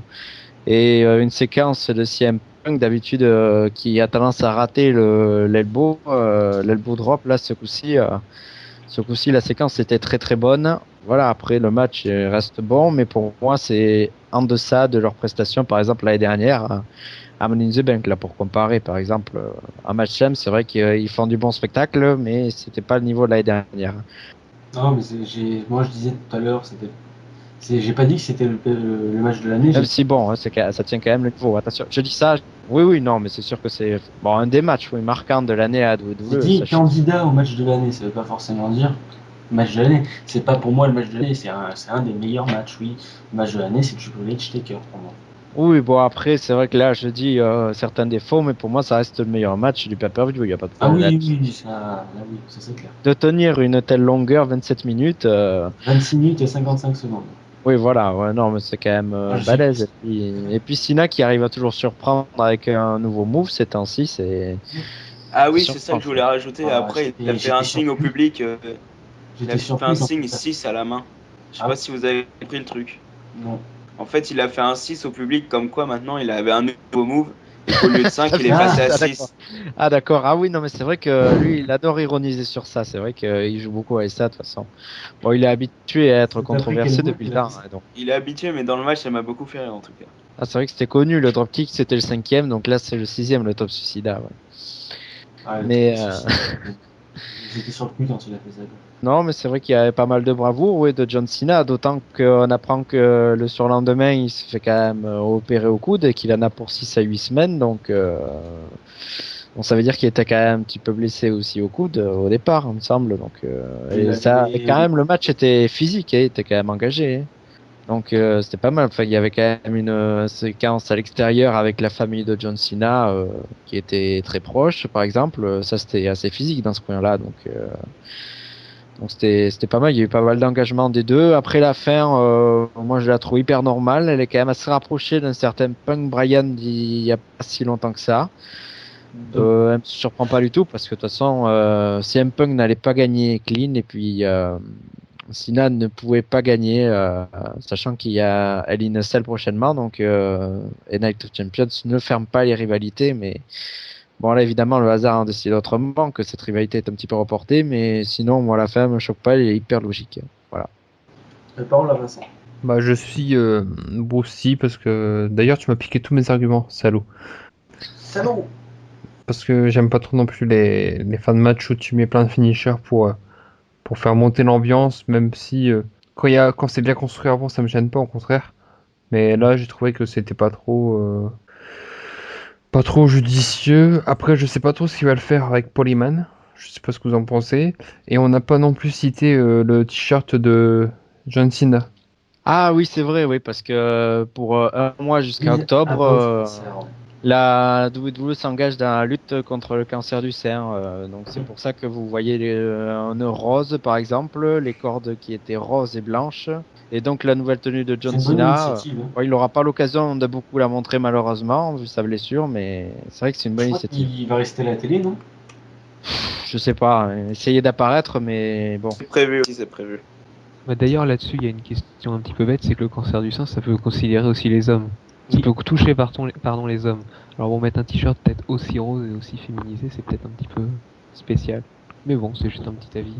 comme ça. Oui, c'est comme ça. C'est pas une mauvaise Touche- action en ça soi. touche plus particulièrement, ça touche plus particulièrement les femmes, et c'est pour ça que le rose, c'est le symbole, tout ça. Enfin, c'est cliché tout ça, mais bon. Oui, non, mais cette association, elle est comme ça, hein, de toute façon. Voilà. C'est un symbole.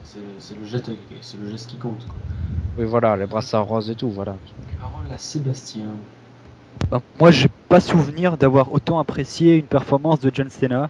Il a clairement remonté dans mon estime. Il a sorti des prises que j'ai jamais vu Cena faire.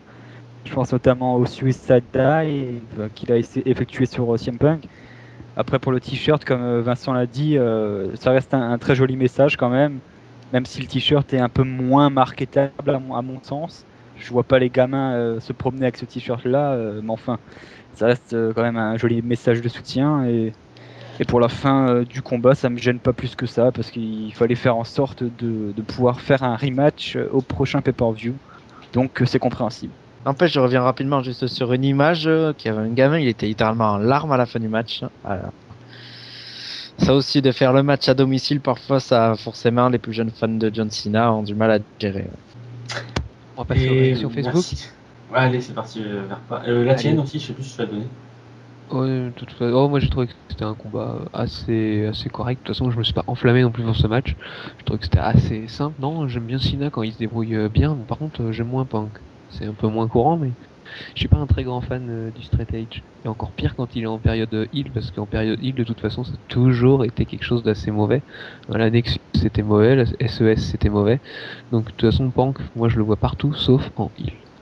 Toutes les réactions au niveau du Facebook. On a d'abord Mathieu Tavernier qui nous dit que c'était un très bon pay-per-view dans l'ensemble et il pointe un énorme main event entre Cena et Punk, mais par contre il regrette que ça se soit fini en match nul. Là. Et oui, malheureusement les faces ne peuvent pas toujours gagner. Encore le match nul, il était pas trop mal amené, non? Non, elle était plutôt bien. On a une deuxième réaction avec Del Rio El Patron qui qualifie aussi ce combat entre Punk et Cena d'énorme combat. Il avait bien peur que la qualité du match soit assez moyenne et finalement il était agréablement surpris.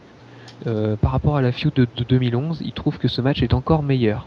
Alors je serais peut-être pas aussi d'accord, je trouve pas que le match de Night of Champions 2012 est quand même meilleur que celui de Money in the Bank 2011. Je trouvais quand même que la référence maintenant de presque une heure de Money in the Bank 2011 était quand même au-dessus de celui-là, non?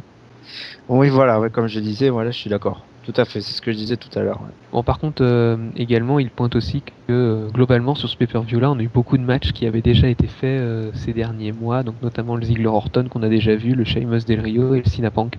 Donc c'était un petit regret, mais quand même, Night of Champions 2012 reste quand même un bon cru. Après, on passe à la réaction de Luka Vucinic, qui a trouvé que le Cena Punk était un bon match, même si le style de catch de Cena ne lui a pas plu. Il espère voir Punk conserver le titre encore pendant très longtemps, jusqu'au Royal Rumble, et il espère même qu'il affrontera le Rock à WrestleMania. Pour l'ensemble du pay-per-view, il met la note de 8 sur 10. On passe maintenant à la réaction de Pierre Orto, donc concernant le match Punk-Cena.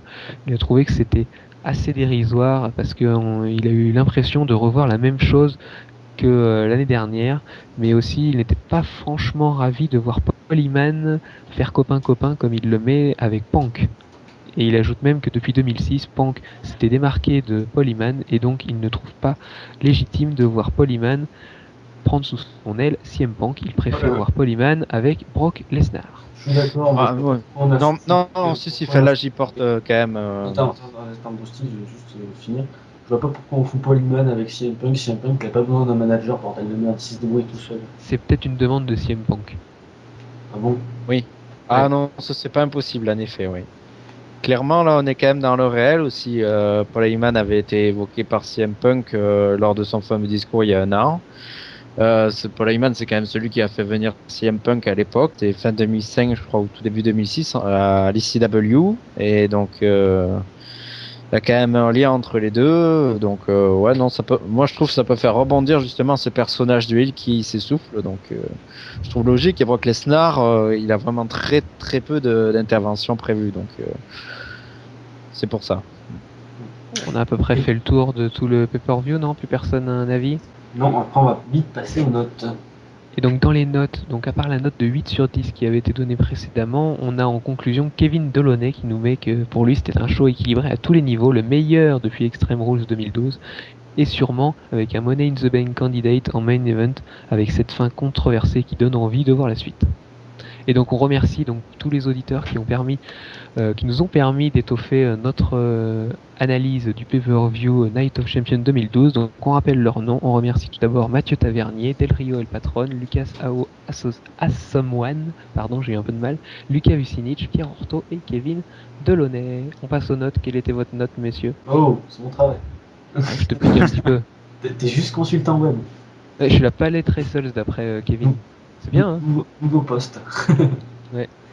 Allez, on va donc passer aux notes. Je vais ouvrir la calculatrice de mon téléphone portable. Et là, je vais prendre la note de Brousty. Moi, je dirais 7,5 sur 10. Voilà, parce que c'est quand même un pay-per-view intéressant, manquant d'imagination dans la composition des matchs, mais ils ont donné leur maximum. Donc, bon, sauf un match qui m'a déçu, donc comme j'ai dit précédemment, chez Mus Del Rio, mais sinon, très intéressant parce que vu le manque d'imagination de la carte, vraiment chapeau d'avoir sorti ce spectacle.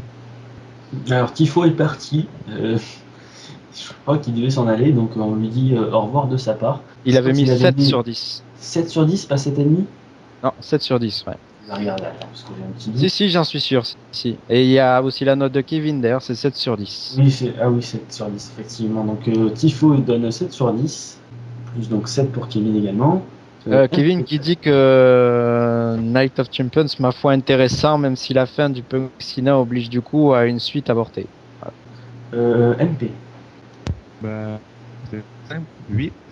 Je vais expliquer ça par un pay-per-view qui a été quand même très satisfaisant au niveau qualité de match, même si il y a des matchs un peu moins bons, des matchs un peu meilleurs, mais dire globalement il y a un peu de déception. Le pay-per-view qui était un des meilleurs cette année, je pense, dans sa globalité, et non pas, je dirais, par exemple, un pay-per-view comme No Way Out qui a été coup-ci-coup-ça, des matchs un peu meilleurs, des matchs un peu plus moyens. Donc voilà, c'était, je pense, un pay-per-view qui a quand même été, qui a bien parti, qui a pris cette lancée, qui s'est propulsé vers le main event avec tous des bons matchs selon moi. Donc il n'y a pas eu de grosses déceptions, comme j'ai dit, peut-être à part le match, je dis pas que je n'ai pas vu et qui ne semblait pas très bon selon vos dires. Donc voilà, je donne un 8 et j'espère qu'on aura une meilleure moyenne que No Surrender. Excusez-moi, je crois que ma note est 4,5. Sébastien. Moi, je vais mettre un 7,5. Ça fait plusieurs mois que j'ai pas autant apprécié un pay-per-view WWE. Il n'y a pas d'événement majeur, mais il y a de l'action très solide dans le ring, donc un bon 7,5. Vincent. Oh là, je vais être la note la plus faible parce que j'ai moyennement apprécié le pay-per-view. Je trouve qu'au niveau des rivalités, on aurait pu avoir mieux parce que c'est Night of Champions, mais je trouve que les ceintures secondaires sont pas terriblement mises en avant. Donc je mets 5,5. Oh, Waouh. tu es fou. Oui. Tu es Bon, après, fou, c'est mec. son Non, avis. mais S'il on a a quasiment pas. pas eu un mauvais match, quoi. Donc, Ouais, ça mais veut dire peut-être qu'au que prochain Vincent pay-per-view, aussi. vous êtes gêné. Tu es fou. Ouais, mais Vincent sanctionne peut-être le manque d'imagination, peut-être des Non, mais il affiches. est fou. Il est Oui. fou. Bah oui, parce que chez Mus Del Rio, c'est la 3e fois alors qu'on n'a pas vraiment d'évolution. Punk Cena, je trouve qu'on aurait pu avoir mieux au niveau de la rivalité. Au niveau des matchs, vous avez dit qu'il n'y a aucun match mauvais. Le match des Divas est mauvais. Le match Ouais, par non, mais équipe je est le pas coupe pas, terrible. Le match par équipe est pas terrible. Et le match par équipe est J'ai- divertissant. J'ai pas aimé la fin du main event. Voilà, j'ai pas aimé le poids lourd. T'as rien aimé. T'as rien dit. Bah si, j'ai aimé des trucs. Mais il y a juste des matchs que j'ai pas totalement aimé, voilà. Vers pas. 6,75. Pas mal. Oula. Sérieux, avec ton 75, je vais pas mettre 7. C'est pour te compliquer dans les calculs. Quel salaud ce type. Non, je voulais pas mettre 7 parce que 7 pour moi c'est quand même une bonne note pour un pay-per-view.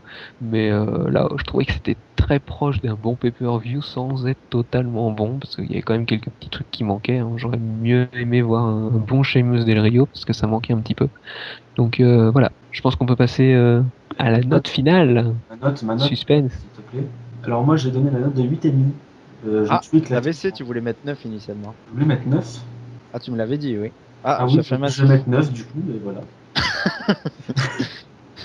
Je me suis vraiment éclaté durant tout le pay-per-view, mis à part bon, pour les divas. Vraiment candidat au pay-per-view de l'année. Quasiment pas de mauvais match, voire aucun. Le match par équipe divertissant. Le premier match, pas mauvais non plus. Assez fluide même, je dirais. J'ai bien aimé la petite équipe qui se met en place entre Ray et Sin Cara. Je me suis éclaté, non. Enfin, j'ai bien aimé le match pour le titre S, ouais, pas mauvais non plus. Le match moyen, c'était quand même le match pour le titre poids lourd, mais je crois que c'est la rivalité qui me branche pas, parce que le match n'était pas non plus dégueulasse, quoi. C'était quand même la meilleure affrontation entre les deux bonhommes. Et donc le main event, quoi, juste exceptionnel, avec du finish, comme on n'en voit pas souvent, bon, juste peut-être la fin, c'est vrai, peut-être la fin controversée. Mais justement, ça ajoute un petit peu de piment au match à mon goût. Alors, combien on est à voter, messieurs? Et il y a eu un vote aussi de Facebook, non, il me semble. On va pas le mettre entre nous. 7 sur 10 le vote de Facebook. Mais si, allez. C'était 8. Non, on le met pas déjà, on est trop là. 6, 7, 8. Alors, égal. Alors, 1, 2, 3, 4, 5, 6, 7. Divisé par 7. Égal. Alors, Mais non, par 8, oh. Par 8. de quoi par 8? Mais on est 8. Il y a la note de Tifo aussi. 3, 4, 5, 6. Merde. Coupez ça. Émission PG, oui. Je peux pas. Alors, 58, 25. On va tout refaire alors. Je vais prendre. Divisé par 8. Voilà. Heureusement que c'est pas du calcul mental. Je crois que Gus, il a dû faire la rentrée en maths sup, je pense. Oui. La moyenne, elle est de 7,28. Merci Vincent, t'as pourri la moyenne. Pour moi, c'est trop. Ah, mais chacun son avis. Au niveau d'exigence, pas C'est mettre Camille, trop. ça, Peut-être. Mais si Aline Cell est meilleure, par exemple, tu mettras 10,5. c'est quand même... Sur l'ensemble qu'on a vu dans l'année, c'est quand même le meilleur pay-per-view hors WrestleMania. Bon, oui, passe au pour bref. l'instant. Tiens, je vous rappelle la note que j'ai mis à Night of Champions l'année dernière, vous allez rire. Non, mais c'était horrible l'année dernière en général. J'avais mis 2. Vous voyez Oui, un peu le changement. C'est toi qui la faisais descendre l'année dernière, comme Oui. quoi. Ah ouais, c'était pourri l'année dernière. C'était abusé. Enfin bon. Bon, on peut passer au bref, oui. Oui, on passe aux Alors, quelques brèves juste en un vitesse. Alors attends, juste, Vas-y, Gus. on va faire un petit jingle JBL qui est revenu aux commentaires. Et c'est parti pour le jingle des brèves.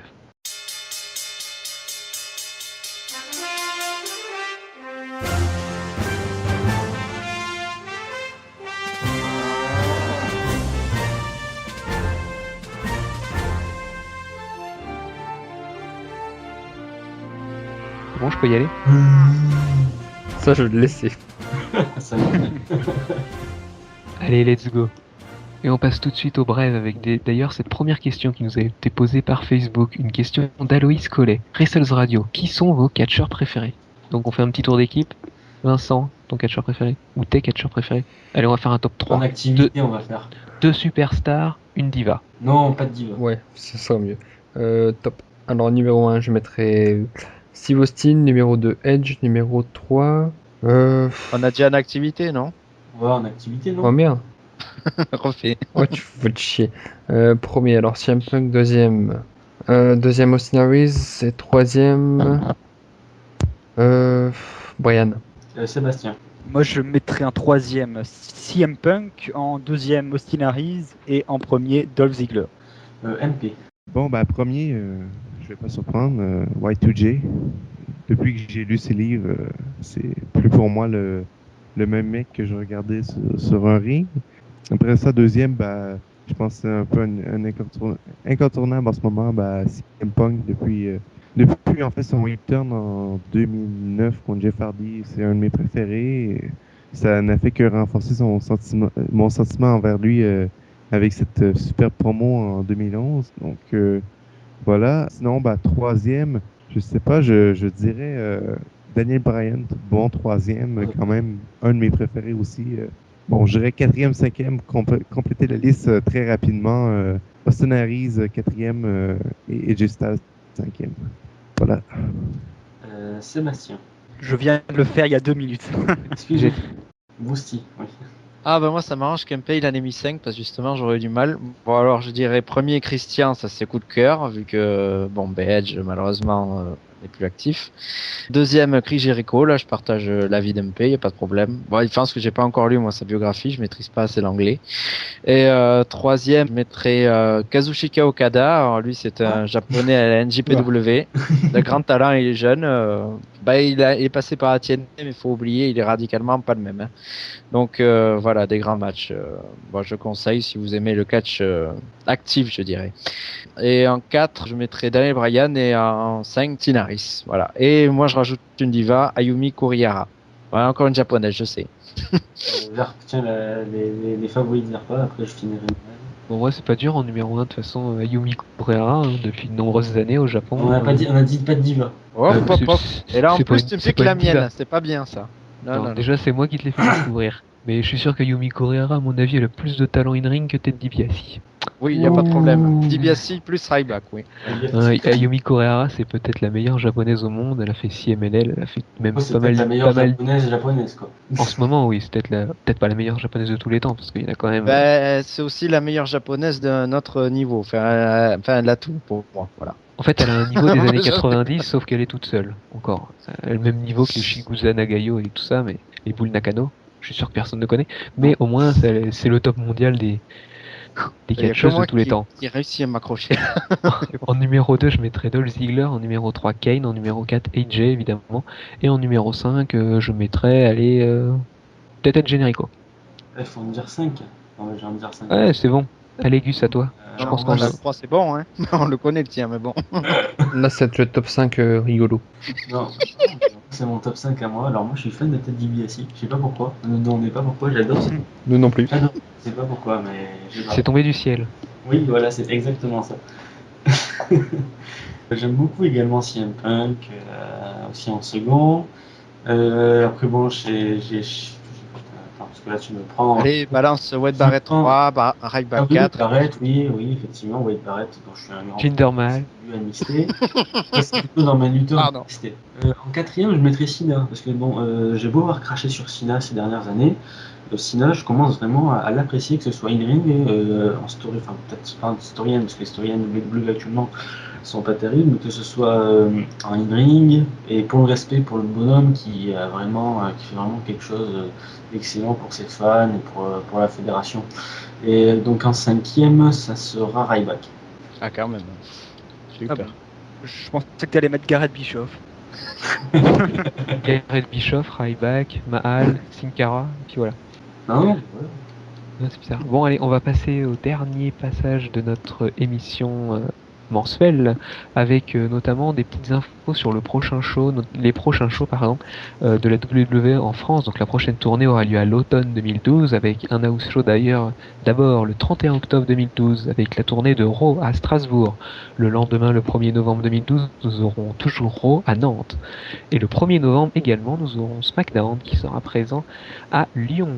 Donc pour le show de Nantes, nous pouvons déjà vous donner un petit aperçu qui n'est pas définitif, attention, définitif pour ce show de la WWE. Donc pour l'instant, à l'heure d'aujourd'hui, le brouillon de la feuille de match que nous aurions serait en main event un Anything Goes match pour le titre de la WWE, donc c'est-à-dire un match sans disqualification, un Anything Goes match, un match où tout peut arriver. C'est un match sans disqualification qui généralement voit l'intervention d'une chaise, d'un kendo stick ou par exemple, comment ça s'appelle, les escaliers. Voilà. On aura aussi un match pour peut-être le titre US entre Santino Marella et Antonio Cesaro. Et on annonce aussi sur la feuille, pour l'instant, la venue de Daniel Bryan, Kane, Tensai, Brodus Clay, Zack Ryder, AJ, Leila et Yves. Tout ça pour le show de Nantes. Pour le show de... C'est aussi valable pour le show de Strasbourg. Pour l'instant, pour le show de Lyon, nous n'avons pas encore de carte. Pour revenir notamment sur la présence de Philippe Chéreau et de Christophe Ajus, donc que nous annoncions en exclusivité en avant-première sur le Facebook de Wrestles Radio. Sachez que a priori Philippe Chéreau a annoncé sa venue à la house show de Nantes le 1er novembre, alors que Christophe Ajus a annoncé sa venue le 31 octobre 2012 pour Raw à Strasbourg. Tout ça n'est évidemment pas officiel, mais ils l'ont annoncé, et là nous allons vous annoncer les sources, lors d'un des derniers enregistrements de la NXT sur la chaîne Action. Et voilà Guillermo Super Guerrero. ressource. Guillermo Guerrero, si tu voulais avoir l'info, fallait regarder la chaîne Action, notamment l'un des derniers épisodes d'Euro. Et voilà, voici nos sources. Verpa, est-ce que tu peux nous faire la météo pour Strasbourg et Nantes? Je peux vous faire hein. La météo en Bretagne, il pleut jamais. C'est un scoop. Voilà. Mytho. Non, il pleut pas. Il fait très beau. Mais c'est vrai que pour revenir rapidement à la carte, c'est vrai que juste à présent de John Cena, attention, ça peut être le Big Show s'il y a la place. Hein. Oui. Faut surveiller, ça dépend en fait si John Cena se remet à temps de sa blessure ou pas. Enfin, de son opération plutôt, je dirais. Exact. Bon, messieurs, je pense qu'on peut se quitter là après le flash info de Verpa. Je noterai oui, également qu'il y a des envoyés spéciaux qui vont aller assez chaud, hein, puisqu'il y aura moi et Vincent à Strasbourg, et à Nantes, il y aura Verpa et Tifo. Ouais, que des couples intéressants. même si je sais pas où je vais dormir. L'hôtel. Ouais, bah ça coûte cher. Strasbourg, c'est pas une À petite l'hôtel, ville tu quand payes- même. Hein. À l'hôtel, tu te payes ta fiche de jouet et voilà, hein, c'est bien. Oh, mais non, mais si tu te prends l'avance, t'as un hôtel à 30 euros, sans déconner la nuit. Non, c'est vrai. Hein. Ouais, possible. j'ai regardé ça. 28. alors. J'ai regardé ça alors. Au pire, je t'héberge, hein, je t'ai déjà dit aussi. Ouais, mais Ouais, je vais dans pas le embêter village le monde. paumé au pire, mais oui. Là, Sébastien va jouer la fille de joie de Vincent. Bon. Oui, bon, mais Qu'est-ce ça que ne tu nous veux que je fasse regarde pas. Allez, bon, je pense qu'on peut se quitter avec nos partenaires. On remercie bien évidemment Voxcatch. Alors, on va bien évidemment penser à M-Catch qui s'est terminé en fin de saison dernière. Bon vent à Vincent et à Clotilde. On a également donc Twitter, Facebook, Skype pour notre lieu d'enregistrement, notre lieu de recueillement. Qu'est-ce qu'on a d'autre? Ce que j'ai dit, du catch, instant catch. Ah, instant catch, précision de Vincent.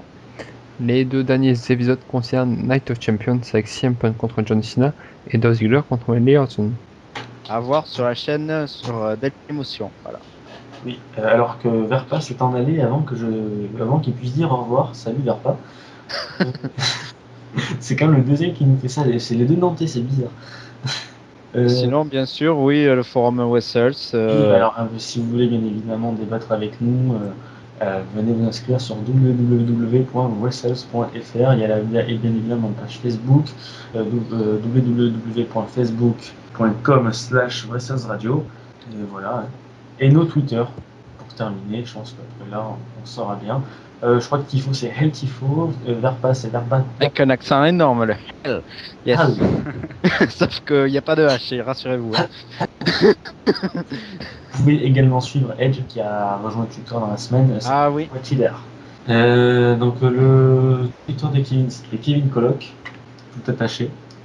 Alors il va me rappeler, bon, je vais le faire avec tout. Gloire à la FCP, effectivement, qui revient sur. Ah oui. Alors sur West Touch, vous pouvez suivre les aventures de la fédération de catch provençale. Bon, qui est une fédération fictive, on le précise bien, mais quand même plus que réelle. La WWE pourrait pomper des idées chez Kevin. Hein. Peut-être pas pour les noms, parce que Marcus Calabrin, ça fait bien peut-être français. Donc, le Twitter de Kevin, donc c'était bien Kevin Coloc. Brousty, c'est Philly Land. Oui. MP, c'est WR Maxime Poulain. Sébastien, c'est Riquel Lewis 67. Vincent, c'est Watcho Vincent.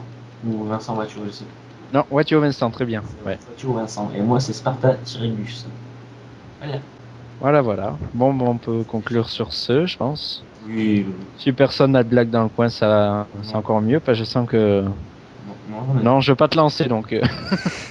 Donc on se retrouvera un petit peu après Hell in a Cell qui aura lieu le 28 octobre Un petit prochain. peu avant, parce que c'est vrai que c'est dans 6 semaines, alors c'est possible qu'on fasse un numéro pré-Hell Ah oui, de toute façon, il y aura Impact Wrestles, évidemment, sur Born for Glory. Donc, et voilà, ça, donc, du coup, il évident. n'y aura pas d'impact de Wrestle. Il n'y aura pas de.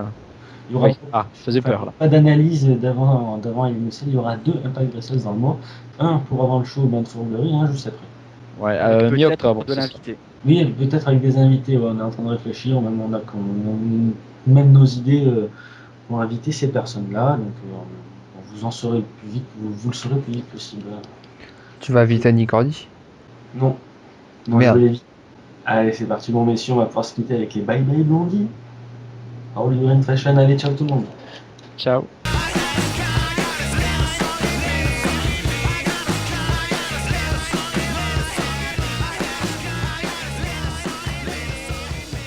Pourquoi chaque fois que je dis au revoir, je lève la main?